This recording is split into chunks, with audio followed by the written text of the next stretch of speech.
मैं आपको शक्ति का दूसरा सिद्धांत बताता हूं। मुझे नहीं मालूम कि यह सिद्धांत मुझे बताना चाहिए या नहीं, मुझे यह भी नहीं मालूम कि यह सही है या नहीं, लेकिन क्योंकि मैं इसको मानता हूं और मुझे मालूम है कि इसके बारे में कई लोग जिनके हायर मॉरल वैल्यूज हैं शायद न भी समझते हो या न भी वो रखते हो, लेकिन एक मेरा विचार है, चाहे तो इस पर विचार करें। सब नहीं तो कुछ न कुछ लोगों को शायद इस विचार से कुछ सोचने की और कुछ करने की प्रेरणा मिलेगी। इतिहास दुनिया की सबसे बड़ी अदालत है, इससे बड़ी अदालत कोई नहीं है।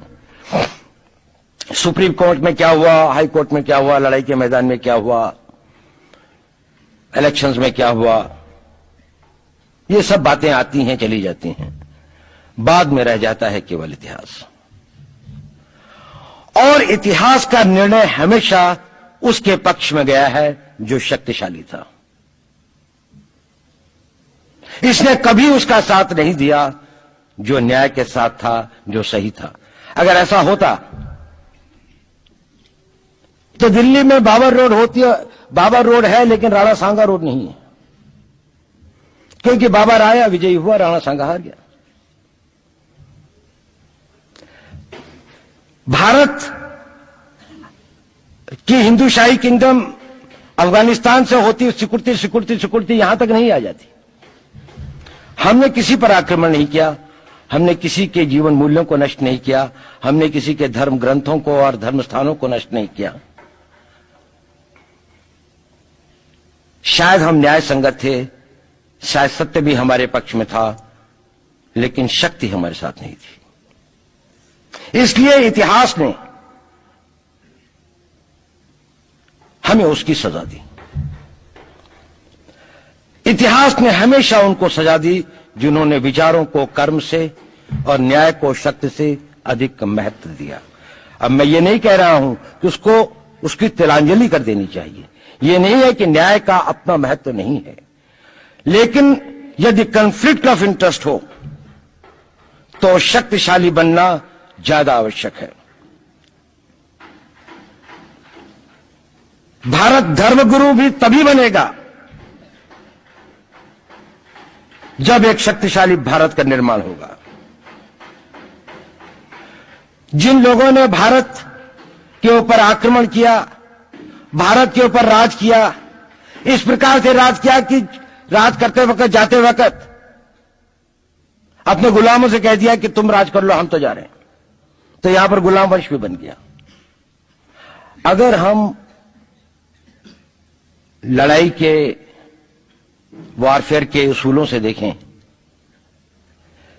कि किसी भी राष्ट्र की जो कॉम्प्रिहेंसिव स्टेट पावर होती है, किन चीजों से वो लड़ाई लड़ता है, जिसको हम कहते हैं कि ये शक्तिशाली है, दूसरा शक्तिशाली नहीं है, क्या वो अव्यय होते हैं उसके, क्या घटक होते हैं उसके।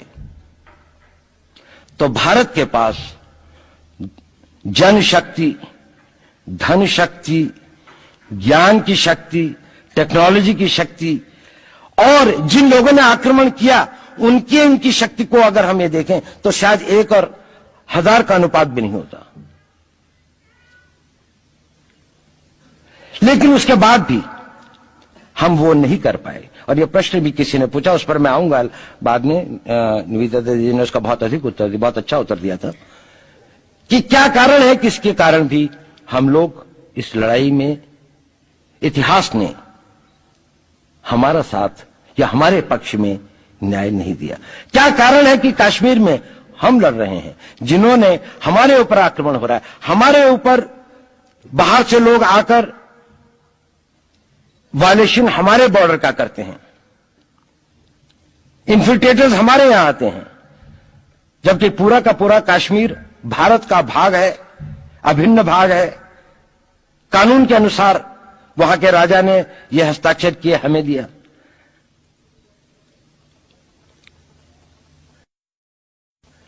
क्या कारण है कि करोड़ों की संख्या में बांग्लादेश से लोग भारत में आते हैं, हम बाड़ लगाते हैं, वो लोग वहां से मना करते हैं कि आप हमारे आदमियों को आने दीजिए, और हम कुछ नहीं कर पाते।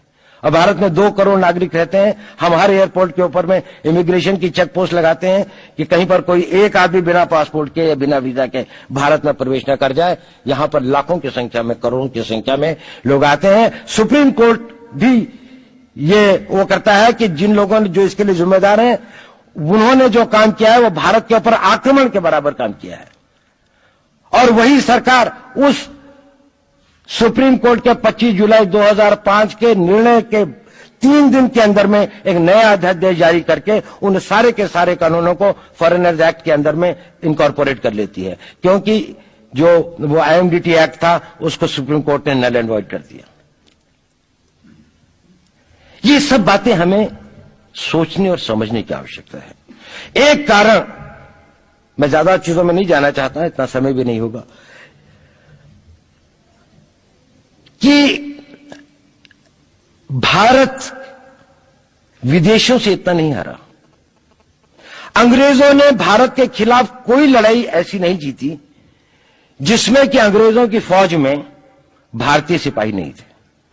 चाहे वह पहले बंगाल नेटिव आर्मी थी, 1857 के अंदर में सिखों और गुरखास ने उनका साथ दिया। जब सिखों से लड़ाई हो रही थी तो बाकी लोगों ने उनका साथ दिया। हमेशा नेटिव आर्मी उनके साथ थी। जब जब आक्रमण वेस्ट से हुआ, चाहे वो पार्थियंस थे, चाहे हून थे, चाहे मंगोल आए, बाद में मुगल आए, तो लश्कर कहां बने? वो तो थोड़े से लोग आए थे। लश्कर बने काबुल में, जिस वक्त तो इस्लामाइज भी नहीं हुआ था, लाहौर में, सरहंद में। हिंदुस्तानियों को हराया है तो हमेशा हिंदुस्तान के लोगों ने साथ नहीं दिया देश का। और दर्द है तो केवल इसी बात का।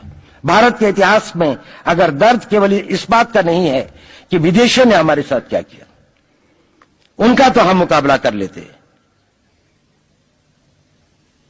दुख इस बात का था कि हमारे सभी लोगों ने साथ नहीं निभाया और साथ नहीं दिया। और इसकी फीलिंग आज भी मुझे इस देश में होती है। और भारत को आंतरिक बाह्य शक्तियों से जो सबसे बड़ा खतरा है, वो खतरा इस बात का है कि हमारे अपने लोग ही कहीं राष्ट्र की सुरक्षा, राष्ट्र की अस्मिता, राष्ट्र के गौरव का सौदा न कर बैठे। अपने आज के सुख के लिए अपने भविष्य को अंधकारमय न कर दें। और इसके लिए जो जागरूकता चाहिए, इसके लिए जो ताकत पैदा करनी है, वो ताकत केवल समाज के अंदर भी पैदा की जा सकती है। उसको केवल आप लोग कर सकते हैं।